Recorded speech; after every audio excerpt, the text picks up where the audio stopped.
اعوذ باللہ من الشیطان الرجیم بسم اللہ الرحمن الرحیم افوض امری الی اللہ ان اللہ بصیر بالعباد رب اشرح لی صدری ویسر لی امری واحلل عقدۃ من لسانی یفقہوا قولی ان اللہ وملائکتہ یصلون علی النبی یا ایھا الذین آمنوا صلوا علیہ وسلموا تسلیما۔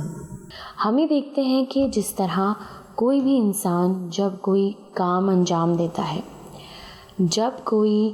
اقدام اٹھاتا ہے، کوئی قدم اٹھاتا ہے، تو ہمیشہ اس قدم کے پیچھے، اس اقدام کے پیچھے، اس کام انجام دینے کے پیچھے کوئی نہ کوئی مقصد ہوتا ہے، کوئی نہ کوئی ہدف ہوتا ہے کہ جس کو حاصل کرنے کے لیے وہ کام انجام دے رہا ہوتا ہے یا وہ قدم اٹھا رہا ہوتا ہے۔ مثال کے طور پر اگر ہم دیکھیں تو کوئی بچہ پڑھ کیوں رہا ہوتا ہے؟ پڑھ اس لیے رہا ہوتا ہے تاکہ اپنی کلاس کو پاس کر سکے،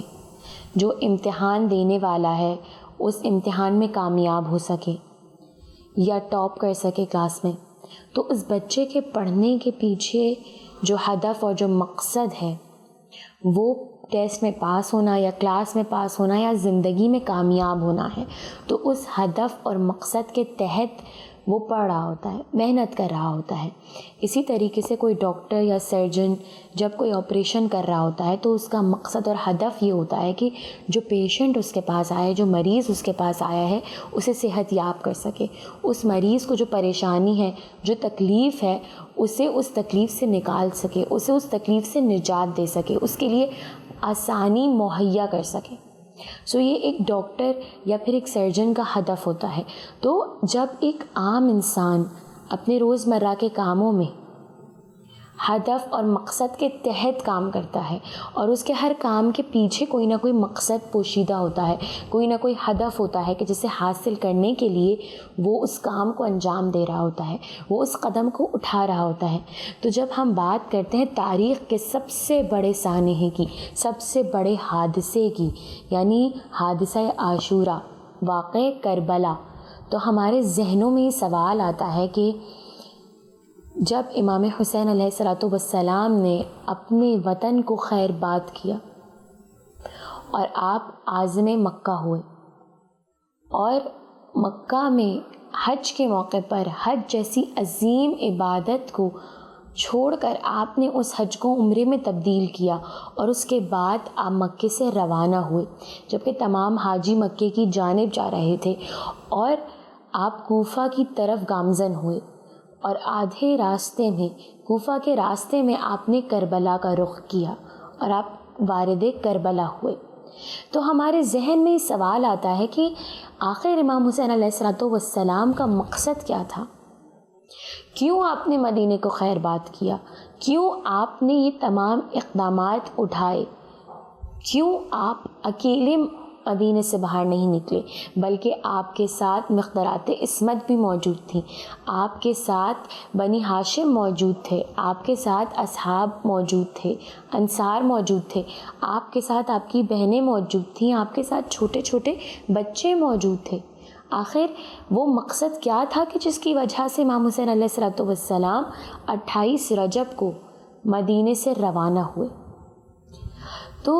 امام حسین علیہ السلام، سید الشہداء امام حسین علیہ السلام خود اپنے قیام کا مقصد اپنے ہی وصیت نامے میں بیان فرماتے ہیں، اور امام کیا بیان فرماتے ہیں؟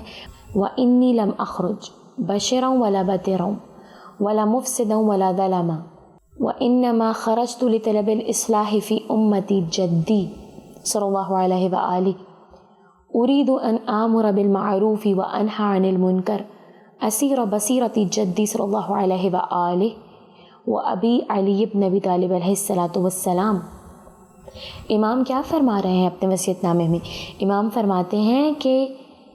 میرا قیام کرنے کا مقصد نہ تو تفریح ہے، نہ فساد برپا کرنا ہے، اور نہ ہی میں ظلم و ستم کی غرض سے نکلا ہوں، بلکہ میرے قیام کا مقصد اور میرے نکلنے کا مقصد میرے جد صلی اللہ علیہ وآلہ وسلم کی، میرے نانا کی امت کی اصلاح کرنا ہے۔ اور امت کی اصلاح کس انداز سے کرنا ہے؟ امر بالمعروف و نہی عن المنکر مجھے کرنا ہے، تاکہ میں اپنے جد، اپنے نانا کی اور اپنے بابا علی بن ابی طالب علیہ الصلوۃ والسلام کی سیرت پر عمل کر سکوں۔ یعنی امام خود بتا رہے ہیں کہ میرے قیام کا مقصد کیا ہے۔ میرے قیام کا مقصد کوئی تفریح یا فساد برپا کرنا نہیں ہے کہ خدا نہ کرے کسی کے ذہن میں خیال آئے، نہ میرا نکلنے کا مقصد یہ ہے کہ میں ظلم و ستم کروں، بلکہ میرا نکلنے کا مقصد کیا ہے کہ میں اپنے جد کی امت کی اصلاح کروں۔ اور جد کی امت کی اصلاح کس طریقے سے کروں؟ امر بالمعروف کروں، یعنی معروف کا حکم دوں اور منکر سے روکوں، تاکہ میں اپنے جد، اپنے نانا کی سیرت پر عمل کر سکوں اور اپنے بابا علی بن ابی طالب کی سیرت پر عمل کر سکوں۔ تو جب ہم یہ دیکھتے ہیں کہ لفظ اصلاح جو ہے وہ فارسی میں، عربی میں، اردو میں اس کے معنی ایک ہی ہیں، ایک ہی معنی میں استعمال ہوتا ہے، اور وہ ہے ٹھیک کرنے کے معنی میں۔ اب ٹھیک اس چیز کو کیا جاتا ہے کہ جس میں کوئی خرابی ہو، کوئی فساد ہو۔ تو جب امام علیہ الصلوۃ والسلام یہ ارشاد فرما رہے ہیں کہ میں اپنے جد کی امت کی اصلاح کرنے کے لیے نکلا ہوں، تو اس کا مطلب یہ ہے کہ امت میں فساد برپا ہو چکا تھا، امت میں فساد پھیل چکا تھا، امت کو فساد دامنگیر ہو چکا تھا، یعنی کہ امت فساد کا شکار تھی۔ اور جب امت میں فساد ہوتا ہے تو امت کا فساد فاسد حکمران جنم دیتا ہے۔ اگر کسی قوم میں، اگر کسی امت میں فسق و فجور آ جائے، فساد آ جائے، تو وہ بنیاد ہوتی ہے تمام فسادات کی، وہ جڑ ہوتی ہے تمام فسادات کی، اور وہ ایسے حکمرانوں کو جنم دیتی ہیں جو فاسق و فاجر ہو۔ تو اگر کسی بھی قوم کا حاکم، حکمران فاسق و فاجر ہو، فاسد ہو، تو اس کی وجہ کیا ہے؟ اس کی وجہ یہ ہے کہ وہ قوم فسق و فجور کا شکار ہو گئی ہے، وہ قوم فساد کا شکار ہو چکی ہے۔ تو ابا عبداللہ نے، سید الشہداء علیہ الصلوۃ والسلام نے جو قیام کیا، تو امام علیہ الصلوۃ والسلام کے قیام کا مقصد امام خود کیا بیان فرما رہے ہیں؟ میرے جد کی امت کی اصلاح کرنا، میرے جد کی امت کی اصلاح کرنا قیام کا مقصد ہے۔ آج ہم دیکھتے ہیں کہ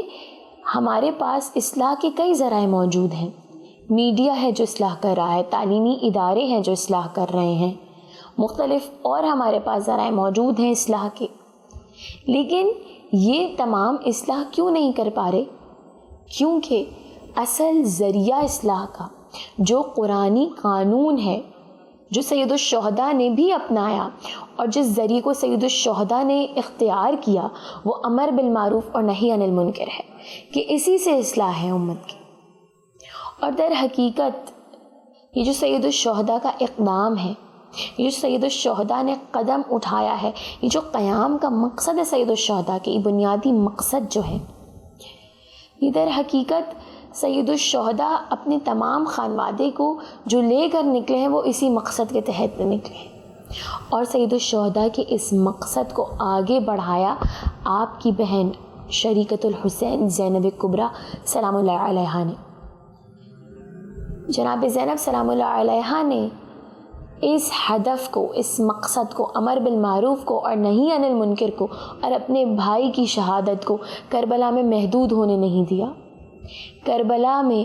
کربلا کی چار دیواری میں محدود ہونے نہیں دیا، بلکہ بی بی نے اس مقصد کو اور اپنے بھائی کی شہادت کو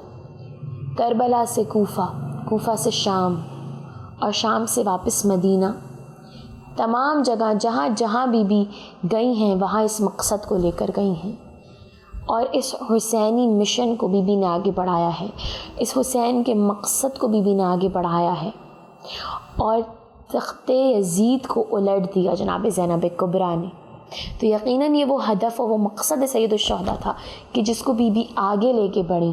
کیونکہ قیام سید الشہداء صرف ایک زمانے کے لیے محدود نہیں ہے، کہ سید الشہداء نے یہ جو قدم اٹھایا امر بالمعروف اور نہی عن المنکر کا، یہ جو واقعہ عاشورہ، حادثہ عاشورہ ہوا، یہ صرف ایک زمانے کے لیے ہے، یہ صرف ایک امام نے اپنے زمانے کے لیے قدم اٹھایا نہیں، بلکہ یہ تمام آنے والے زمانوں کے لیے اسوہ قرار پایا ہے، کیونکہ سید الشہداء خود ارشاد فرماتے ہیں کہ میں تمہارے لیے اسوہ ہوں، اور جب سید الشہداء ہمارے لیے اسوہ ہیں تو یہ کربلا کا واقعہ ہمارے لیے اسوہ ہے. تو ہمارے لیے یہ اسوہ ہے کہ جب سید الشہداء نے اپنے وقت کے یزید کے خلاف قیام کیا، اور کیوں قیام کیا؟ کیونکہ آپ کے پیش نظر اپنے جد کی امت کی اصلاح تھی. تو آج ہمارے لیے بھی یہ ضروری ہے، ہر عزادار کے لیے ضروری ہے کہ اپنے وقت کے یزید کے خلاف قیام کرے اور مقصد سید الشہداء کو لے کر آگے بڑھے، جو کہ کیا ہے؟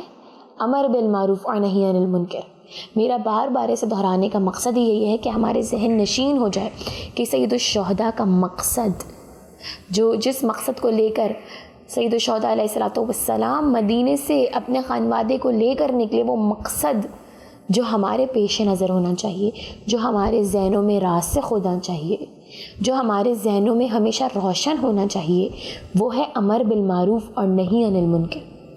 اپنے وقت کے یزید کے خلاف کھڑے ہونا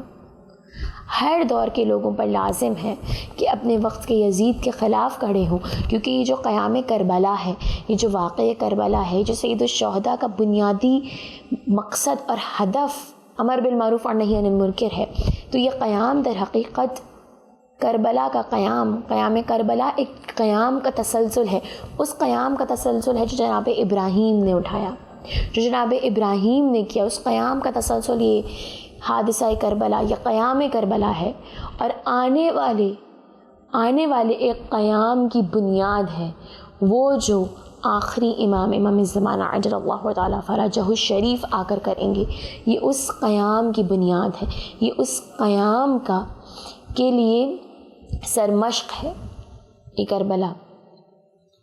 یہ ہمارے لیے ضروری ہے کہ ہم اس بات کو یاد رکھیں. حسین علیہ السلام، سید الشہداء امام حسین علیہ السلام کے مقصد کو، آپ کے ہدف کو یاد رکھیں، اور ہر محرم میں اور ہر مجلس عزام امام کے اس مقصد کو لوگوں تک پہنچائیں، اور واپس لوگوں کو یاد دہانی کرائیں کہ امام نے،